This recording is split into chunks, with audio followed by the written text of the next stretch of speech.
Salut à tous les aficionados et à tous les aficionadas du foot, amoureuses et amoureux du ballon, de la santé et de la bonne forme. Si vous désirez voir le foot avec d'autres lunettes, alors vous êtes au bon endroit. Bienvenue à mon deuxième tuto sur le foot. Ma manière à moi de promouvoir l'essor de ce sport dans notre communauté, dans tout le sens du terme. Promotion de l'essor technique, tactique, social, culturel, économique, spirituel, politique, philosophique. Après les encouragements de certains autour de moi et surtout les critiques, je n'ai donc pas voulu attendre la fin du confinement, comme je l'avais si bien promis, pour faire un deuxième tuto pour vous et pour la prochaine émission et expliquer ce que c'est qu'une prise de balle camouflée. Une amortie de balle cachée qui est l'un des secrets des grands joueurs de foot. Je ne vais malheureusement pas faire une démonstration pour deux raisons. La première, ici je réponds à la question d'un grand frère. Je souhaite que nos enfants font usage de leur cerveau pour jouer au foot. Ils sont talentueux techniquement et physiquement. Deuxième raison, toutes les heures de jeu sont fermées eu égard au confinement, mais croyez-moi, vous et vos enfants prendront un avant-goût formidable en attendant la réouverture.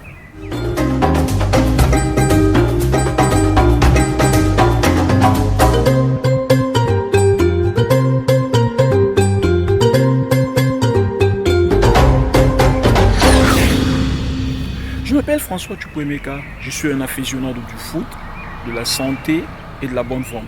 Bienvenue à mon deuxième tuto du foot. En liaison avec mon carnet du foot, un petit bouquin assaisonné avec les petites anecdotes et des décryptages techniques, tout comme tactiques, pour la prochaine génération des champions. Mon thème aujourd'hui, c'est les prises de balles camouflées ou encore, comme nous disions au quartier dans l'enfance, les amortis qui moelleraient, c'est-à-dire les amortis qui nous mettent en confiance, qui nous font avoir les ailes, qui nous font avoir confiance, qui d'ailleurs à mon avis constitue la double assurance des grands joueurs. Assurance contre les collisions et assurance pour un meilleur contrôle du ballon. Qu'est-ce que c'est en fait? C'est un geste que nous pratiquons depuis l'enfance d'une manière instinctive, mais à partir d'aujourd'hui, vous le ferez bien et souvent avec ce que j'appelle un schéma personnel très précis, puisqu'après ce tuto, vous allez voir les matchs de foot avec d'autres yeux. Il s'agit exactement de tromper la vigilance de votre adversaire direct et même des adversaires autour de vous à la dernière tierce de seconde qui précède votre prise de balle. Alors je répète, il s'agit exactement de tromper la vigilance de votre adversaire direct et même des adversaires autour de vous à la dernière tierce de seconde qui précède votre prise de balle. Waouh! Il faudra pour cela prendre en compte loin des gestes les plus difficiles, mais praticables par tout le monde. Il s'agit de faire l'un des gestes les plus difficiles, mais praticables par tout le monde. Mais avant de continuer, j'aimerais exhorter la nouvelle génération, tout comme tous ceux qui, même avec un âge très avancé, aimeront améliorer leur manière de jouer le foot.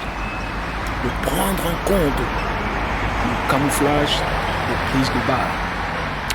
J'irais même jusqu'à faire un pas en avance aujourd'hui en vous disant le titre de l'un de mes chapitres intitulé Le mur humain. Mais attention, c'est le geste technique qui vient après les prises de balles camouflées ou cachées.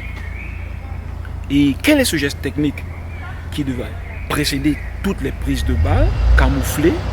À mon avis, ce geste technique qui fait la force des grands joueurs, eh bien, c'est la feinte. Ah oui, les feintes.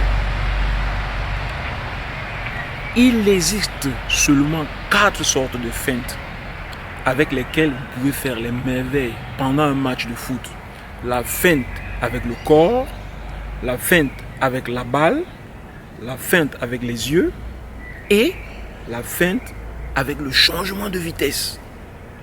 Et comme je l'ai si bien dit plus haut, c'est le geste technique le plus utilisé par les grands joueurs pour faire la différence. Et juste après la réussite de la feinte, va suivre ce que j'appelle le mur humain qui fait du foot un sport pas comme les autres. Je vous le raconterai prochainement. Et voilà. In der Kürze liegt die Würze. C'est ce que disait mon professeur d'allemand au lycée. C'est-à-dire la saveur réside dans la brièveté. N'oubliez donc pas, dans mon deuxième tuto, maintenant je fais un reculatif, je vous ai parlé de la prise de balle camouflée, précédée des feintes. Faites semblant de dégager la balle et stoppez-le. Faites semblant d'amortir une balle de l'extérieur du pied et faites l'amorti avec l'intérieur du pied. Faites semblant de vous arrêter et redoubler la vitesse. Avec balle au pied, bien sûr. Tournez la tête et le regard vers la gauche, mais faites la prise de balle en allant vers la droite. Merci une fois de plus et au plaisir de se revoir sur d'autres tutos comme le mur humain, la boussole, les canards et les guépards et même les prises de balles dynamiques. Bonne soirée et à très bientôt.